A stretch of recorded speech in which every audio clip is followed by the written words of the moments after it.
வணக்கம். வரும் லோக்சபா தேர்தலில் பாஜகவை வீழ்த்த எதிர்க்கட்சிகள் ஒன்றாக இணைந்துள்ளன.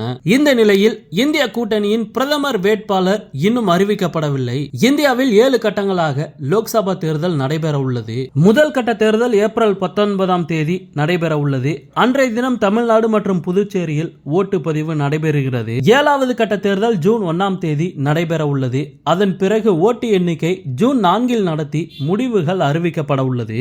இந்த நிலையில் தான் வரும் லோக்சபா தேர்தலில் மத்தியில் ஆட்சியில் உள்ள பாஜகவை வீழ்த்த வேண்டும் என்ற முடிவோடு எதிர்க்கட்சிகள் இந்தியா என்ற பெயரில் கூட்டணி அமைத்துள்ளது. இந்த கூட்டணியில் காங்கிரஸ், திமுக உட்பட மொத்தம் 26 கட்சிகள் இடம்பெற்றுள்ளது. இருப்பினும் தொகுதி பங்கீட்டில் சில மாநிலங்களில் இந்தியா கூட்டணி கட்சிகளுக்குள் உடன்பாடு ஏற்படவில்லை. எனவே உடன்பாடு ஏற்படாத மாநிலங்களில் காங்கிரஸ் கட்சி தனித்தே களமிறங்கி உள்ளது. தற்போது தேர்தல் பிரச்சாரம் சூடுபிடித்துள்ள நிலையில் பாஜகவில் பிரதமர் வேட்பாளராக மீண்டும் மோடி முன்னிறுத்தப்பட்டுள்ளார். ஆனால் இந்தியா கூட்டணியில் இன்னும் பிரதமர் வேட்பாளர் யார் என்பது குறித்து அறிவிக்கப்படவில்லை. கூட்டணியில் பல கட்சிகள் இருப்பதால் பிரதமர் வேட்பாளரை அறிவிப்பதில் குழப்பம் உள்ளது. இதனால் பிரதமர் வேட்பாளரை அறிவிக்காமலேயே இந்தியா கூட்டணி தேர்தலை சந்திக்கலாம் என கூறப்படுகிறது.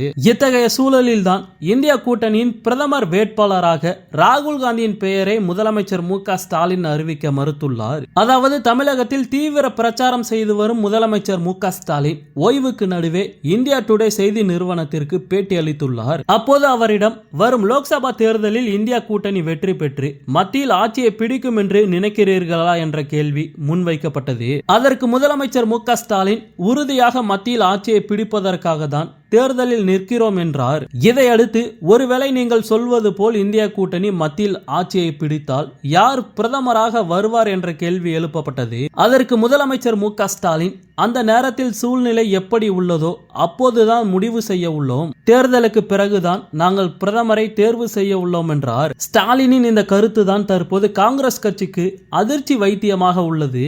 ஏனென்றால் இந்தியா கூட்டணியில் பிரதமர் பதவி மீது மேற்கு வங்க முதல்வர் மம்தா பானர்ஜி, ஆம் ஆத்மி ஒருங்கிணைப்பாளரும் டெல்லி முதல்வருமான அரவிந்த் கெஜ்ரிவால் உள்ளிட்டோர்கள் கண் வைத்துள்ளதாக கூறப்படுகிறது. இதனாலேயே காங்கிரஸ் கட்சி ராகுல் காந்தியை பிரதமர் வேட்பாளராக முன்னிறுத்துவதில் தயக்கம் காட்டுகிறது.